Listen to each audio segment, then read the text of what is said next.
penúltima carrera ya de este 2019 en Fórmula 1 y aterrizamos en el Autódromo José Carlos Pace, que es un circuito muy especial, así que vamos a analizar un poco cómo es el pilotaje aquí, vamos a ir viendo más o menos curva a curva o sector a sector cómo es el circuito, vamos a analizar sus principales características comparándola con el resto de circuitos del calendario, por supuesto, para ponerlo sobre todo en contexto y analizar bien por qué se caracteriza este circuito, y luego también vamos a ver un poco qué estrategias podemos esperar aquí, cómo es la configuración que buscan los equipos con sus coches. Además, al final te dejaré un poco una valoración mía personal sobre lo que espero más o menos de cada equipo y de cada piloto,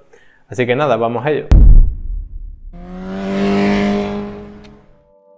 Bueno, el esquema para Fórmula 1 que tiene este Autódromo José Carlos Pace, anteriormente conocido como Circuito de Interlagos, es este que vemos aquí. Y bueno, yo sobre todo destacaría un par de cosas así a primera vista, que son las dos zonas de DRS, que tenemos aquí una y aquí otra, que prácticamente son las únicas zonas donde te cabe una zona de DRS, porque sí es cierto que hay muchas zonas en las que se va con el pedal a fondo, pero que sean puramente rectas y se puedan tomar aún con el DRS abierto, solo tenemos esas dos. Así que bueno, es interesante porque además entre ellas solo están estas famosas S de Senna, que se puede utilizar incluso una zona para coger ventaja, aguantar detrás y aprovechar la segunda zona para adelantar. Pero bueno, y la segunda cosa que destacaré yo es que, aunque vemos que tiene tres sectores lógicamente, es en el segundo sector donde se concentra más de la mitad de las curvas, como vamos a ver un poquito más adelante. Así que bueno, es un circuito bastante característico, como puedes ver, dominado por curvas rápidas. Si vamos viendo curva a curva un poco cómo es este circuito, nos encontramos con que lo primero que tenemos son las S de Senna, como decía antes, cuyo principal punto importante que yo destacaría es esta primera curva, porque tenemos una fuerte frenada durante bastantes metros, aunque no demasiado, porque bueno, es un circuito en el que se necesita mucha carga aerodinámica, pero al final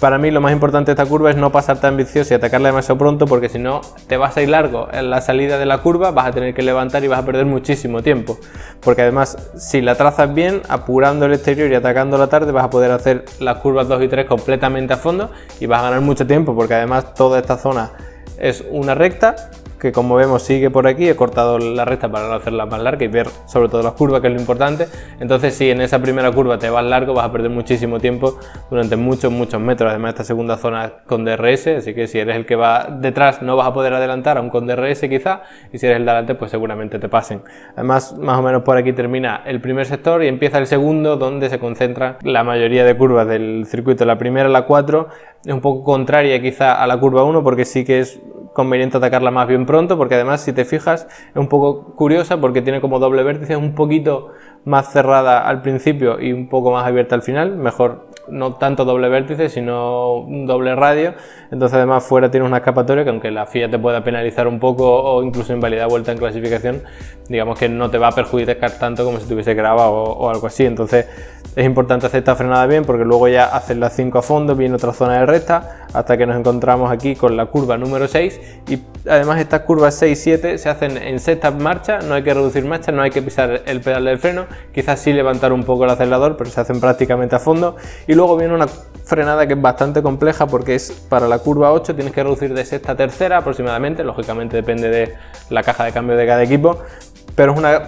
frenada bastante difícil porque estás en cuesta, además estás con el volante girado, es mucho más fácil bloquear alguna rueda o incluso trompear. Entonces es bastante compleja. Además vemos que también tiene un doble radio, esta también tiene doble radio y esta también, entonces es un circuito con curvas muy características. En cualquier caso, ya pasamos de aquí a tercera, hacemos toda esta zona en tercera. Aquí entre la 9 y la 10 sí queda tiempo a subir alguna marcha, pero nuevamente hay que volver a frenar para la curva 10, que es la más cerrada del circuito. Además, esta curva 10 es muy importante no atacarla pronto, una vez más, salir con muy buena tracción, porque luego ya esto se hace a fondo, se hace junta que sea fuerte pendiente descendente con que se hace a fondo, y esto lo que implica es que el cuello del piloto sufre mucho y muchas fuerzas G laterales, así que muy interesante esa zona. Luego ya pasaríamos a lo que sería, esta es la curva 11, pasaríamos a la curva 12, ya es una frenada más en recto, una frenada un poquito más fácil porque además está en fuerte subida, pero es la última frenada del circuito, así que muy importante, porque si te pasas largo y tienes que levantar, o la atacas muy pronto y te vas largo y tienes que levantar, vas a perder mucho tiempo, porque por lo mismo que pasaba en la curva 1 con la 2 y la 3, porque luego ya la 13, la 14 y la 15, que está un poco más adelante, son completamente a fondo, así que muy importante. Además es cuesta arriba, que si sales muy lento te va a costar muchísimo recuperar tiempo, Así que esto es más o menos lo que se resumiría el circuito. Si pasamos a analizar lo que serían las características del circuito, pues para mí hay un dato que es sorprendente, que es el porcentaje de vuelta que se va acelerando a fondo, que es casi un 70%, incluso por encima de Alemania, un poquito por detrás del circuito Paul Ricard, con esa tremenda recta que tiene. Sin embargo, aquí no es un circuito de muchas rectas, pero sí que hay muchas curvas rápidas que, gracias a la carga aerodinámica que tienen hoy en día los coches, pues son capaces de tomar completamente a fondo. Esto hace que, aunque haya mucha curva, realmente se va mucho tiempo frenando, tocando el pedal del freno, pero sufren muy poco los frenos porque no son frenadas muy fuertes, son un poco para reducir un poquito de velocidad, para entrar con la velocidad exacta en las curvas, pero no son frenadas de ir a mucha velocidad y de repente tener que quedarte clavado. Entonces los frenos, como vemos aquí en su dificultad, pues de una escala del 1 al 10 tenemos un 3, que es el más bajo, junto con Silverstone, que es el de Gran Bretaña, que también es un circuito de curvas rápidas. Así que los frenos, aunque se vaya tocando mucho ese pedal, se pueden refrigerar bien y no tienen excesivo problema. Esto viene, pues, como digo, por la curva, porque aunque sí que tiene un ratio de curva bastante alto, tiene 15 curvas, que a priori no son muchas, pero al ser un circuito de longitud muy pequeña, pues entonces eso hace que, digamos, que el ratio de curva por cada kilómetro de circuito sea bastante alto, incluso por encima de la media, que es esta línea que tenemos aquí turquesa. Lo que también llama mucho la atención de sus curvas, no solo que son muy rápidas, sino que hay 10 a izquierda y 5 a derecha, el doble entre un lado y otro. Entonces eso hace que haya un desgaste bastante desequilibrado entre un lado y otro del coche. Muy interesante tenerlo en cuenta para las estrategias de carrera con el desgaste de neumáticos, sobre todo para saber en qué curvas conservar neumáticos, en cuál tirar a fondo. Así que, bueno, será interesante ver las estrategias de carrera, ¿no? Ahí. Y luego ya, pues como digo, una longitud de circuito muy pequeña. Si quitamos Mónaco, lógicamente, que es el circuito que en esa ciudad ya no cabe más circuito, entonces es con diferencia el más corto de todo el calendario. Tenemos como una especie de grupito, podríamos decir, entre Austria, Brasil y México, que son los tres más cortos, y tenemos ahí a Brasil entre ellos. Además, hace relativamente poco que venimos de México, así que vemos que es un circuito relativamente parecido en longitud. Lo que sí se diferencia muchísimo es la distancia entre la pole y la primera curva, porque son apenas más de 330 metros. Además, la primera curva es muy ancha y permite varias trazadas que después enlazan con la curva 2 y 3, como hemos visto. Así que se llega a esa curva todos muy juntos, con varias posibilidades de trazada, así que es muy fácil ver algún toque, algún piloto aprovechando esos espacios y esos golpes que se generan para pasar posiciones. Así que, bueno, la pole es importante, pero no tanto si después en esa primera curva o en esas 2-3 primeras curvas eres capaz de recuperarlo. En cuanto a la configuración de los coches, pues viene sobre todo dado lógicamente por esas características que tienen las curvas, ¿no? Vemos que en un downforce se requiere un nivel muy alto, un 4/5. Estas son estimaciones, lógicamente una escala muy simplificada, de hecho esta la da Pirelli, pero bueno, sí que nos sirve para hacer una idea. Vemos que está, por ejemplo, a nivel de México y Rusia, no tanto como Mónaco y Singapur, lógicamente, pero bueno, se necesita mucha carga aerodinámica, porque aunque haya un alto porcentaje de vuelta en el que estás acelerando a fondo,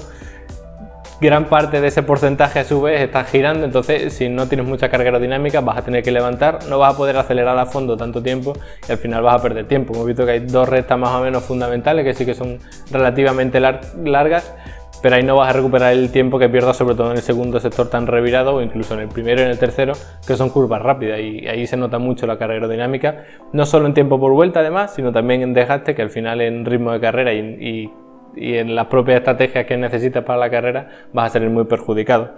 Y además, por otra parte, el nivel de fuerza laterales vemos que también es muy alto, dado una vez más por esa curva tan rápida. Entonces esto hace que sea quizá un poco más conveniente tener una suspensión, digamos, más dura, para no permitir que haya demasiado balanceo del coche entre un lado y otro, que no se vaya, que no subvire las curvas, que sea un poco más controlable,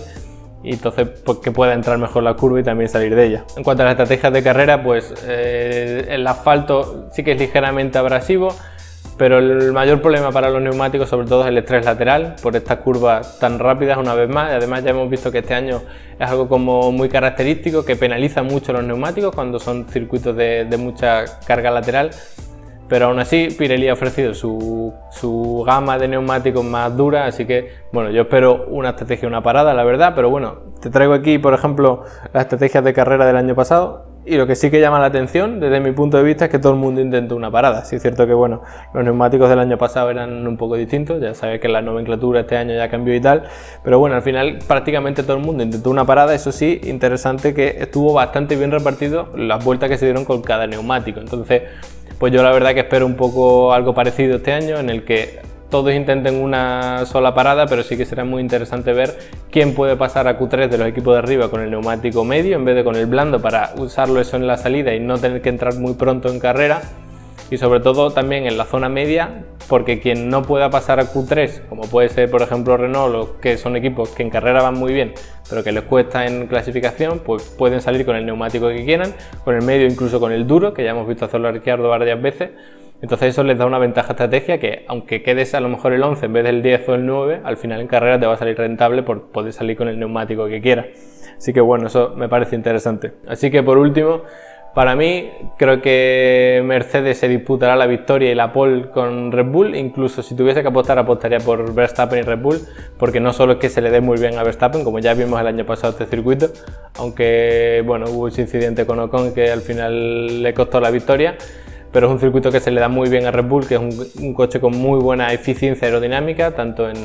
si equilibramos lo que sería la resistencia al avance aerodinámica y el downforce que generan. Pero bueno, Mercedes sabemos que también va muy bien en curva y también va muy bien en curva rápida, tiene unas suspensiones más duras que Red Bull normalmente, porque tiene ese rake fijo y no el variable. Una vez más, si no sabes lo que es esto, pues te dejo un enlace con lo que es el rake y demás. Pero bueno, en definitiva, que Mercedes suele ir con unas suspensiones un poco más duras, eso quizá le beneficie, pero Red Bull sabe cuidar muy bien su coche. Y en cuanto a Ferrari, pues supongo que estará un pasito por debajo quizá. Sí que espero que en clasificación estén bastante cerca, incluso disputando la pole, quién sabe, pero en carrera, con esa inestabilidad que tienen en curva y que no parecen determinar de encontrar la tecla para los circuitos de alta carga aerodinámica, pues supongo que penalizarán un poco, tanto en ritmo de carrera en sí como en el desgaste de neumáticos, porque bueno, si no tienes el downforce suficiente, al final desgastas más los neumáticos y se los puede perjudicar.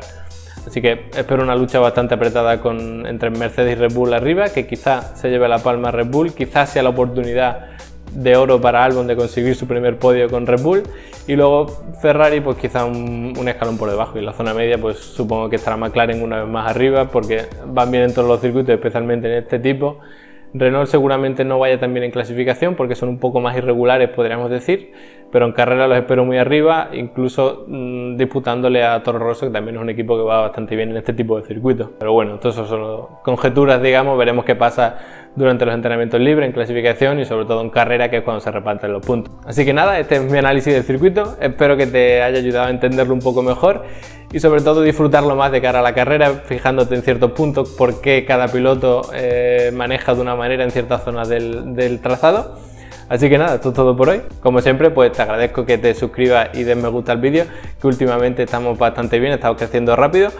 así que eso ayuda mucho y nada, pues nos vemos en la próxima.